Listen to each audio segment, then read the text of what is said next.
Assalamualaikum warahmatullahi wabarakatuh. Alhamdulillahilladzi 'allama bil qalam, 'allamal insana ma lam ya'lam.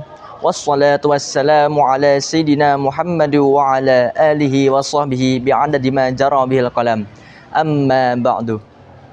Teman-teman An-Nur yang dirahmati Allah, di bulan suci yang insya Allah penuh kemuliaan ini dan juga penuh keberkahan yang dinanti-nanti, alhamdulillah kita masih diberi kesempatan untuk menjalankan rangkaian ibadah puasa. Dan juga kita masih diberi waktu untuk merenung bersama, bermuhasabah diri untuk memperbaiki kesalahan kita kepada Sang Ilahi.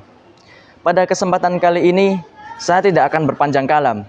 Saya akan menyampaikan sebuah kajian yang bertemakan sabar menaklukkan nafsu. Sahabat An-Nur yang berbahagia, dalam aspek kehidupan, kita pasti tak lepas dari yang namanya musibah. Dan yang menjadi makmumnya setelah musibah pasti adalah yang namanya hikmah. Oleh karena itu, banyak orang yang tidak menyadarinya. Bahkan semakin banyak orang yang gundah dan hatinya semakin gelisah. Dan pikirannya pun dipenuhi dengan masalah. Tak diragukan lagi, penyebabnya adalah kurangnya rasa tabah. Tidakkah kita sadar bahwa sejarah telah mencatat banyaknya raja yang mati karena mentaati kesenangan duniawi? Mereka lebih suka memperbanyak permaisuri daripada memperbanyak muhasabah diri kepada Sang Ilahi. Mereka lebih suka menghambur-hamburkan harta daripada mensedekahkannya kepada rakyat jelata. Bahwa di sini perlu kita garis bawahi bahwa harta, tahta, dan mahkota juga termasuk bagian dari musibah.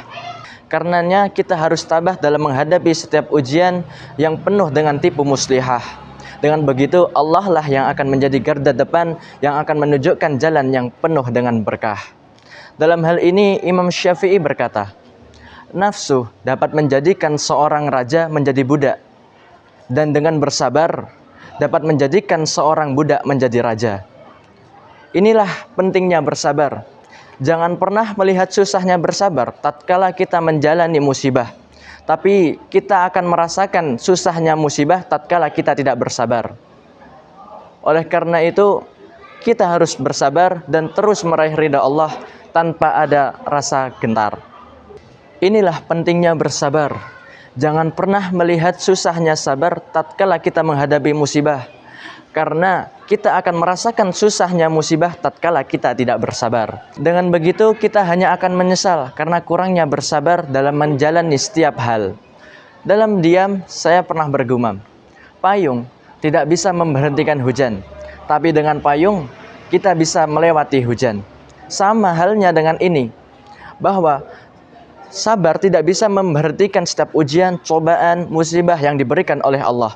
Tapi dengan bersabar, kita pasti bisa melewati setiap ujian, cobaan yang diberikan Allah kepada kita semua.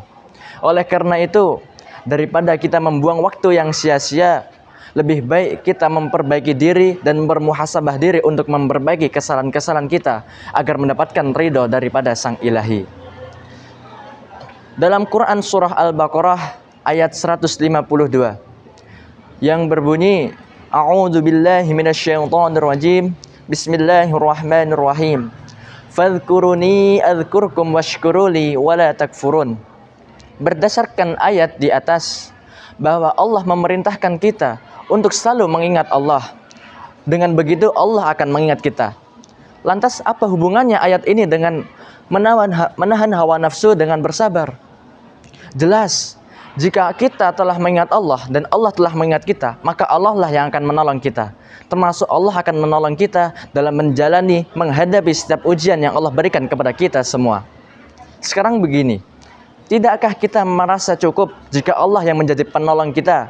Allah yang menjadi penolong segala kebutuhan kita? Pasti jawabannya iya, cukup. Kan begitu? Baiklah, sahabat An-Nur yang berbahagia, demikian yang dapat saya sampaikan. Jika banyak kekeliruan yang kami sampaikan, mohon maaf dengan sepenuh hati. Akhirul kalam, wassalamualaikum warahmatullahi wabarakatuh.